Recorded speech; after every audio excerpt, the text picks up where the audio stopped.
What if you found out you were a missing link in the mystery surrounding a national tragedy? What if, unbeknownst to you, your very existence was possible evidence of a massive conspiracy? Could a casual, everyday decision as simple as what to wear spark decades of questions and theories? Welcome to Strange and Unexplained with me, Daisy Egan. I'm a writer and an actor who is not here for your conspiracy theories. Until I hear them and I'm like, wait, tell me more. Today, a mysterious figure who has sparked decades of debate and controversy. A person who may not even be aware they're the subject of such heated debate. The Babushka Lady, just an innocent bystander or a part of the biggest cover-up in governmental history? Tighten up your babushkas, we're going to Dallas.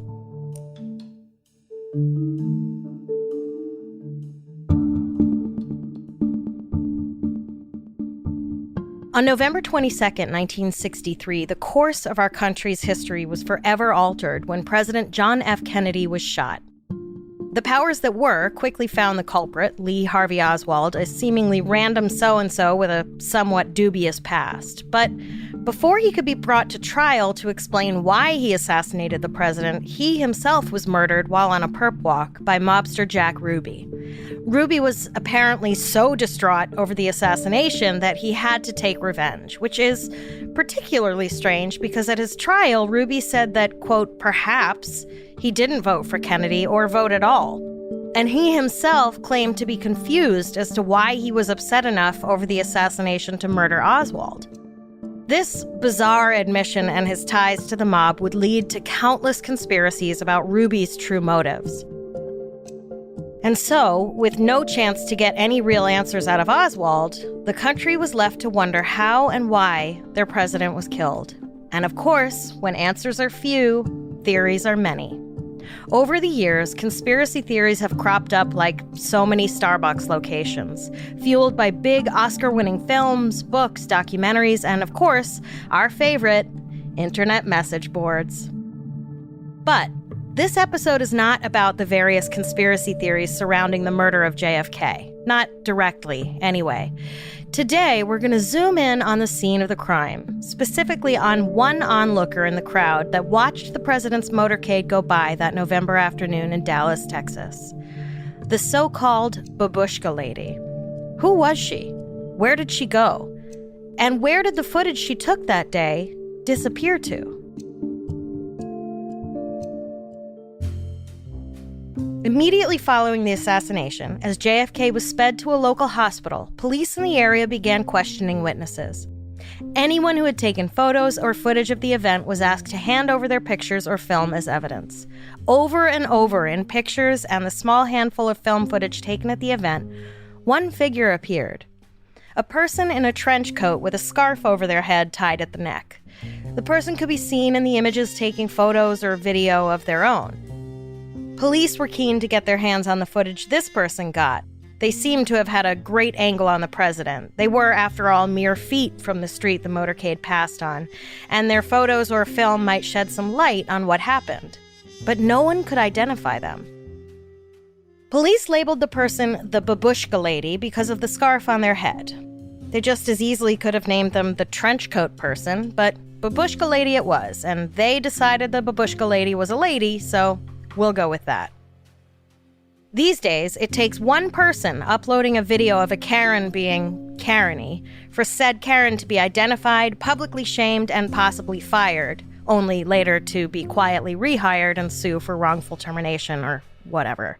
But in 1963, it was much harder to identify people in grainy photos and footage.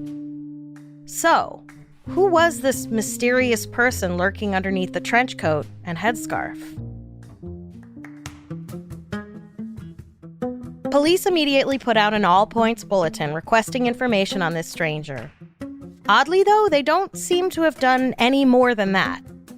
Like why they didn't pass out flyers around town or put something in the newspaper requesting information from the public, like a "can you identify this person" type of thing, I don't know.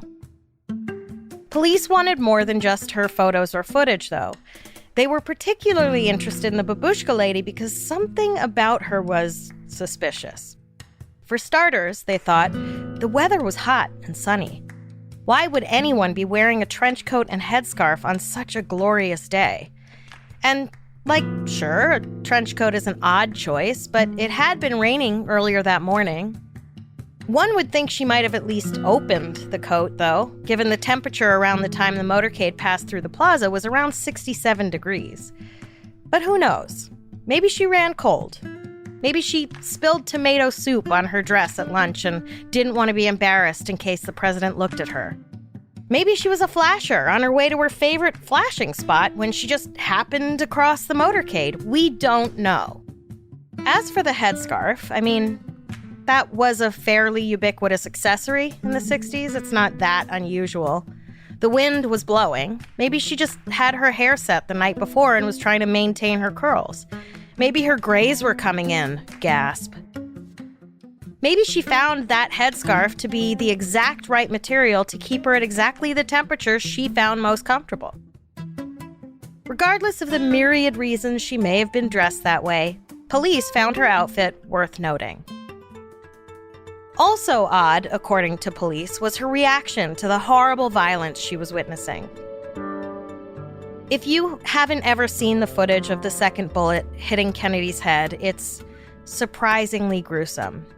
Or maybe I was just surprised because I had never really seen it in slow motion or in color or zoomed in before. Not to be too gore-happy, but the side of his head was blown apart. And while I knew that Jacqueline Kennedy, his wife, infamously crawled over the back of the car to pick up the pieces of her husband's skull, I still wasn't really hip to how messy the whole thing was. Despite the awfulness on display in front of her, though, and while others around her either fell to the ground for cover or ran, the Babushka Lady stood fast, apparently continuing to document the immediate aftermath. Police found this particularly strange. What kind of person seemingly has little to no reaction when witnessing a murder of anyone, let alone the leader of the free world? But people are infinitely complex, and our reactions are not always predictable. Picking up pieces of your husband's skull and brain off the back of the car in which he's just been shot? Personally, I find that to be an incredibly strange reaction. I'm not judging Mrs. Kennedy. She was just reacting. Who knows what made her do that? Her body probably moved before her brain even registered what was happening. Maybe she thought they'd be able to put it back on. Later, in surgery, she quietly handed over the pieces of her husband's head she had been carrying since that moment. Denial is a crazy thing.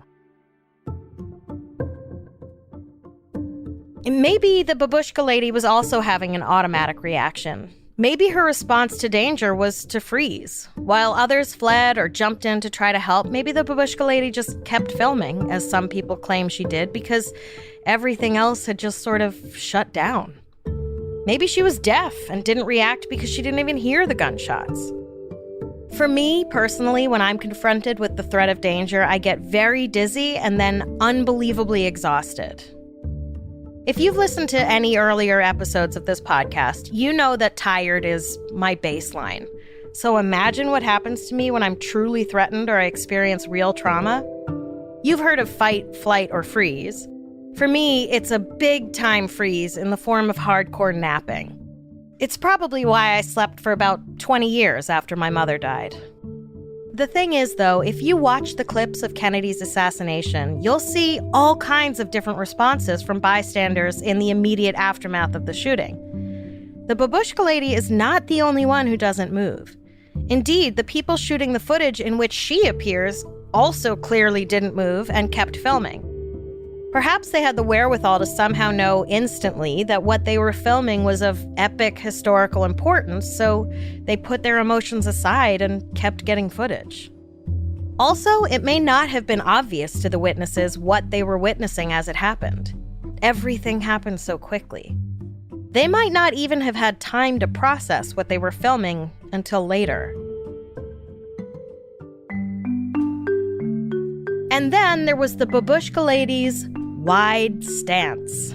I could go off on a tangent about a certain former Republican senator from Minneapolis and his wide stance defense.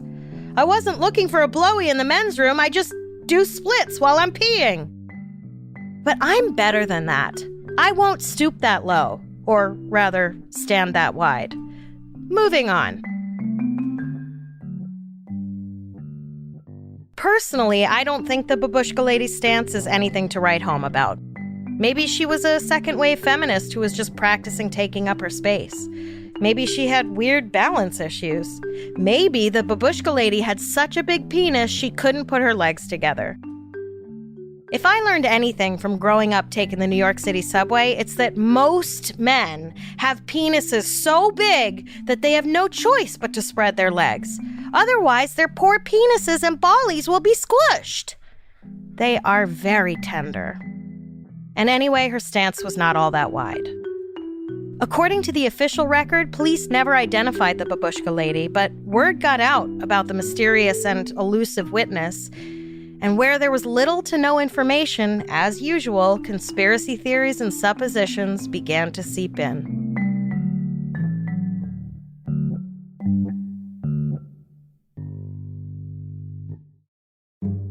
Without a flesh and blood person to point to as the so-called Babushka Lady, people began to whisper about spies and collusion and cutting-edge secret weapons technology because, of course, they did. The Babushka Lady, some people claimed, was a Russian spy. Because of the babushka, I guess? Seems a bit too obvious to me. Like, wouldn't a Russian spy choose clothing that didn't indicate they were from Russia? That would be like an American spy in Russia wearing a backward baseball cap and sandals with socks on. Like, you might as well be carrying a flag, you know? Some people believe the camera she was holding was a super advanced spy gun that only looked like a camera. But if you Google camera gun and see what's available today, 60 years later, it's improbable that even the most advanced spy technology could produce a gun that looked enough like a camera for someone to brandish it mere feet from a presidential motorcade. Steve Hagar, a Kennedy researcher / conspiracy theorist, believes that the Babushka Lady was working for James Jesus Angleton, the chief of counterintelligence at the CIA. I'm not going to pretend that I understand the incredibly complex machinations of intelligence and counterintelligence, but from what I can piece together, Hagar believes Angleton had intel on and/or connections with Lee Harvey Oswald, the man largely believed to be JFK's assassin, through his counterintelligence work. Hagar wrote, "The overdressed and remarkably calm Babushka Lady stands out as one of the most mysterious figures in JFK's assassination. She was methodically panning the kill zone before the shooting started and continued to document as events unfolded. I have to wonder if she was James Angleton's eyes and ears on the ground in Dallas that day. So well positioned was she to capture the murder. Whatever film she shot has never seen the light of day, although it likely remains deep in some repository at the House of Langley." Calling the motorcade pathway a kill zone is a little leading. He could have easily called it the street or the onlookers. And anyone who has ever read the smallest bit about the possible assassination as inside job theory knows that the whole thing is impossibly complex and twisty. But if Angleton was in on the assassination, why would he have allowed his person on the ground to take any footage at all? On the other hand, if Angleton was paranoid that there was a secret government plot and cover-up around JFK's assassination, wouldn't he want the Babushka Lady's footage to be made public? Like, maybe not in his official position as chief of counterintelligence, but maybe resign and release the proof you have of the massive governmental cover-up? And anyway, Hagar suggesting Angleton had some kind of involvement with Lee Harvey Oswald is a pretty thin argument. The entire CIA knew who Lee Harvey Oswald was and had been watching him for months. Also, the CIA would have had a lot of eyes and ears on the ground. Unless you believe Donald Sutherland in Oliver Stone's 1993 biopic JFK, starring everyone alive in Hollywood. Sutherland plays a former black ops guy who tells Kevin Costner that the CIA was purposefully not there that day because it was all an inside job. It's impossible to talk about anything relating to JFK's assassination without wading a little bit into the weeds of governmental conspiracy, but we're getting dangerously close to getting stuck out here, so let's leave this particular theory and wade back to shore.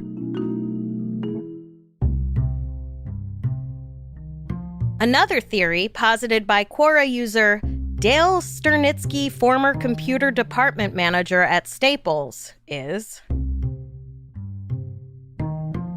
The Babushka Lady was Lillian Zapruder, the wife of Abraham Zapruder. We can now prove this with photographic evidence from the many films and photographs that were taken on the day JFK was assassinated. The Babushka Lady was the signal for the two gunmen located in the number 3 shelter area pergola, located behind Abraham Zapruder, to begin firing at President Kennedy and Governor John Connally. She opened up her big fur coat, which exposed a kind of bright reflective glass, and then the men started to fire. You can see it right on the film. It's rather chilling and haunting to see this happening. If you're like me and never intentionally watched and scrutinized the photos and film footage of the assassination before, first of all, don't go doing it now. I mistakenly watched the hanging of Saddam Hussein just after that film was released, and I truly regret it. No matter how you feel personally about someone, watching them actively get killed is an awful thing to have in the file drawer of random images in your brain. I have now watched the Zapruder footage a dozen or so times, and I'm not thrilled about it. Second of all, there were at least 5 people taking amateur film footage of the motorcade that day, and Zapruder was one of them. His footage is the clearest and has the best angle of the president as he was struck with both bullets. It has been analyzed and picked over by all sides of this story as evidence of whatever theory is being peddled at that moment.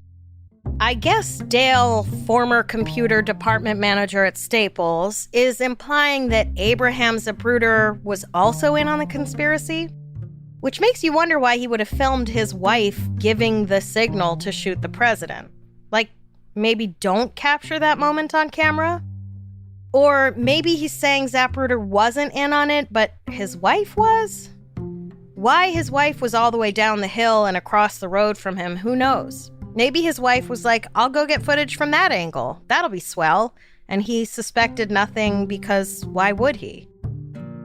This, of course, begs the question, if Zapruder turned over his footage to investigators, why didn't his wife?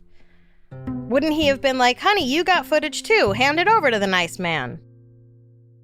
Also, there is no evidence of anyone wearing a big fur coat. You can see a reflection coming off the Babushka Lady in Zapruder's film, but who knows what it was? Her reading glasses on a chain around her neck? The camera some people claim she kept pointing at the president even after the second shot was fired? Indeed, from what I saw, it looks like she did stop filming and lowered her camera. The reflection could have easily been that. Also, the second shot comes 3 to 4 seconds after the reflection, which seems like poor planning? I don't know. But Dale, former computer department manager at Staples, says that the many films and photographs prove his theory. There are actually only 4 known films of the moments leading up to, involving, and immediately after the shots were fired. And as far as this layperson is concerned, none of them prove anything, except that JFK was shot twice.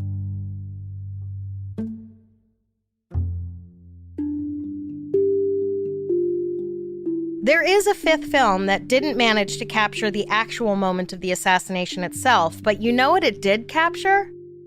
A bunch of other women wearing trench coats and headscarves. I counted 4 or 5 in one viewing. I'm sure if I went over the film frame by frame, I'd be able to count at least half a dozen more. Like I said earlier, headscarves were fairly ubiquitous at the time, which makes it even less remarkable that the Babushka Lady didn't come forward. I don't think any woman who wore a headscarf considered it a babushka, unless she was literally from the old country. So that makes the person wearing the headscarf and trench coat only interesting because she would have had footage that no one else had seen yet. But missing film on its own isn't suspicious enough for conspiracy theorists. So, why not claim her wardrobe was really unusual and her stance was wide? That way you can say she was really a male spy dressed up as a lady. The thing is, in close-up shots of this person, it's pretty clear she's a she. Along with not having the technology to make gun cameras, I don't think the CIA or the KGB was capable of creating a Mission Impossible-style realistic face mask in 1963. Or today. So, I could make a joke about the 1997 classic Face Off, but I've never actually seen it. I watched the trailer, though, and it looks monumentally stupid. But if it wasn't a Russian spy and/or operative of the US government, who in the world was this person and where did their footage go? Enter Beverly Oliver, a former nightclub singer turned evangelical Christian ventriloquist, with a story to tell about clandestine visits from FBI agents, confiscated photos, and babushkas.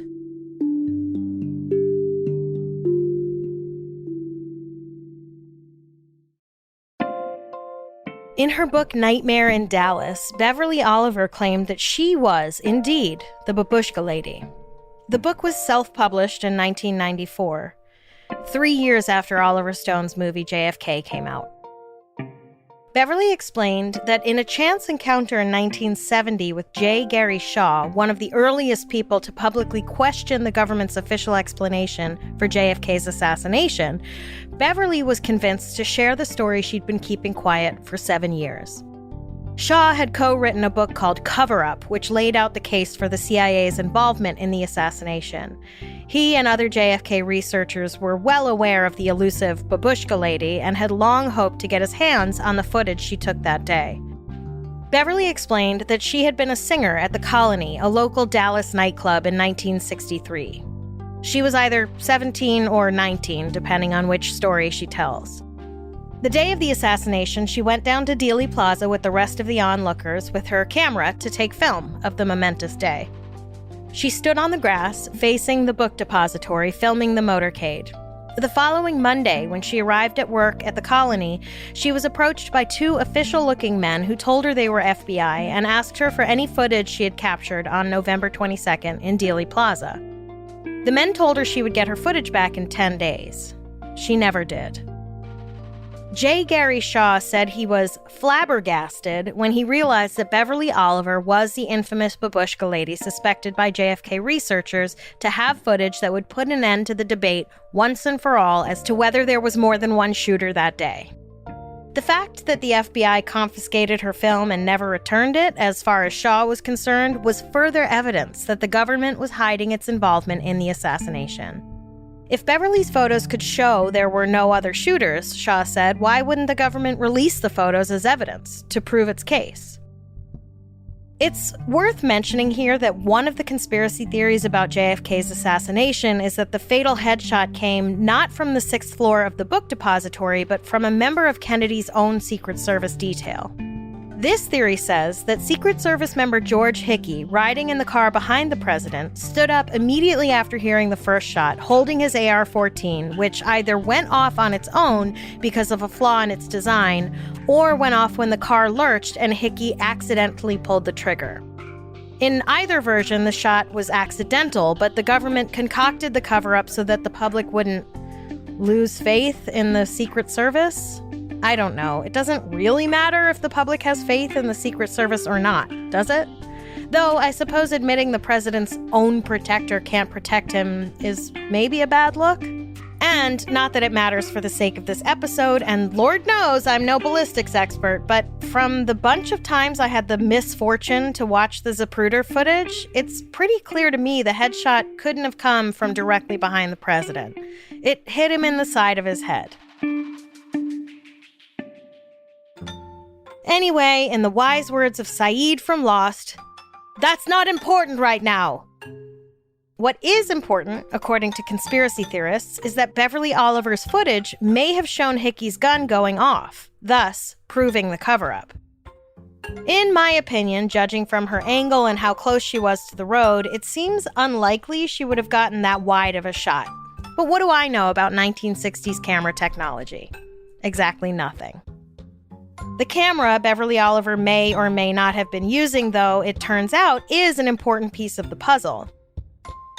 It's one reason some people doubt Beverly's story. The particular model of camera she claimed to have had didn't come out until 1965, 2 years after the assassination. But Beverly claimed she had a friend with, quote, access to advanced camera technology, whatever the hell that means, who gave her the camera. Why someone would hand a yet-to-be-released, top-of-the-line handheld movie camera to a teenager is beyond me. And also, claiming to have a friend who has access to advanced camera technology doesn't seem like the best way to get attention off of you. You know who has access to advanced technologies?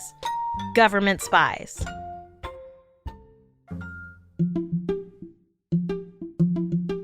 Then there's the question of why Beverly didn't come forward sooner. Even after her name was leaked to the press in 1972, she remained silent. And why didn't she ever demand to get her footage back? In an interview with the Assassination Records Review Board in 1994, Beverly said, I have never, until recently, started trying to inquire about my film because I am extremely patriotic. Did not see that there was any reason to because I had assumed all these years that it was locked up until the year 2029 as evidence. And I am still not sure that there is anything sinister about it, and that is why I'm here.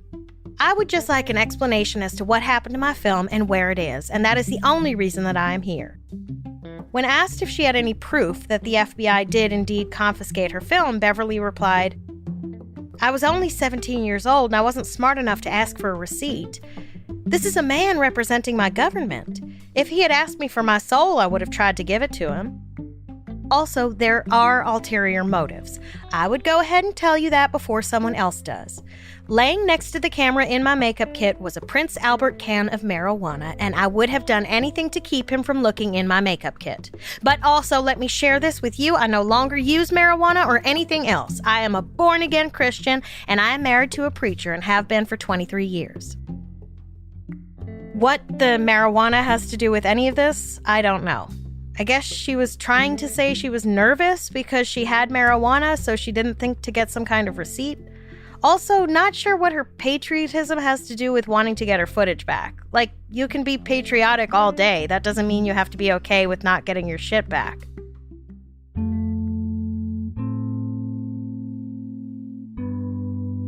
The biggest problem with Beverly Oliver's story is that the woman in the footage is very clearly not 17 or 19 years old.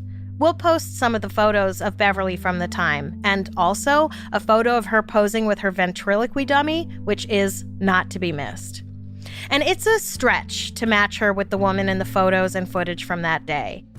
Even as grainy and shaky as the photos and film are, it's pretty obvious the Babushka Lady is not a blonde teenager. Beverly explained this away by saying she often wore wigs at the time, and, sure, I get it, but a wig wouldn't make a svelte teenage girl look like the woman in the footage. Picture a woman from the old country in a plain dress, opaque stockings, and orthopedic shoes sitting on a folding chair in front of the local market by the fruit stand, possibly shucking corn, shooing the children away, and haggling over the price of a pound of apples. Like, possibly a tooth missing. You feel me? Okay, maybe I'm exaggerating a little bit. But isn't that what storytellers do? Embellish, stretch the truth, fill in the blanks to make a more compelling story? Beverly's book, Nightmare in Dallas, also recounts a secret meeting she and her first husband, who had mob ties, had with Richard Nixon, and that she met Lee Harvey Oswald before the assassination through Jack Ruby, who owned the Carousel nightclub right next to the Colony Club where Beverly worked. Jack Ruby, of course, was the man who murdered Lee Harvey Oswald during his perp walk. Who knows how much of that is true and how much Beverly embellished in order to sell a book. J. Gary Shaw argued that Beverly's footage needed to be released to the public and returned to Beverly. The reason Shaw said he wanted Beverly to get her footage back from the FBI was so that she could profit off of it, the way Zapruder had supposedly profited off of his footage. And frankly, that's a strange motive.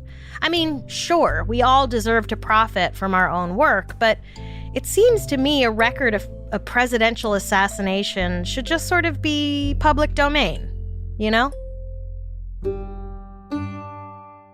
Whatever the truth is about the JFK assassination, the mystery around it lends itself to more books and movies that people can profit from.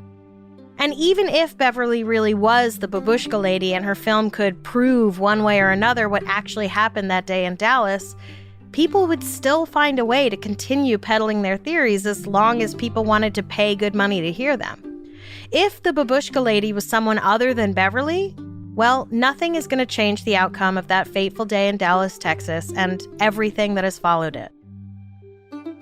Maybe there's a certain comfort in not knowing what really happened, in having mysteries around people like the Babushka Lady.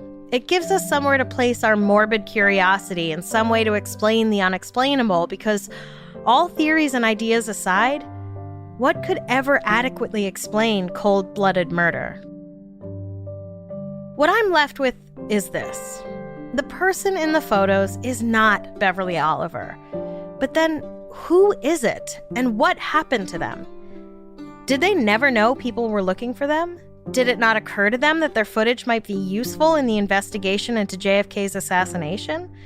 Was she just some woman from the old country who didn't have a visa? Was that even a thing in 1963?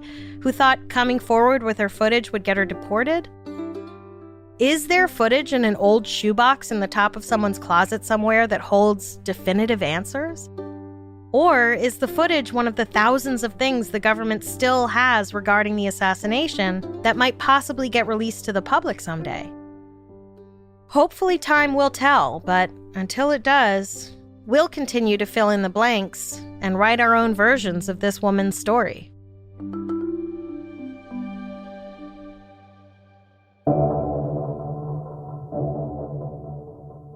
Next time on Strange and Unexplained with Daisy Egan. It's one thing if a child says they saw an alien. It's another if dozens and dozens of children said they saw the same alien. Alien invasion.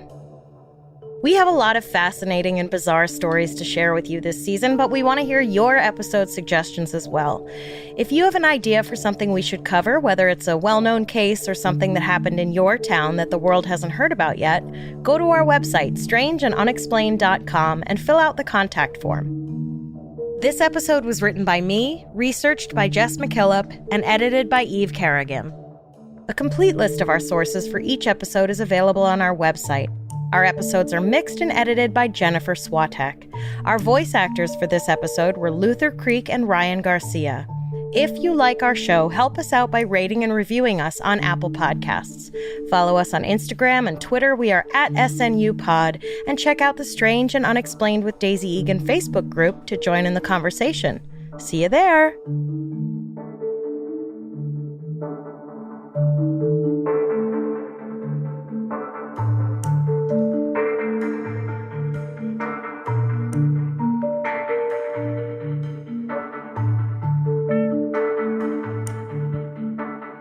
Thank you.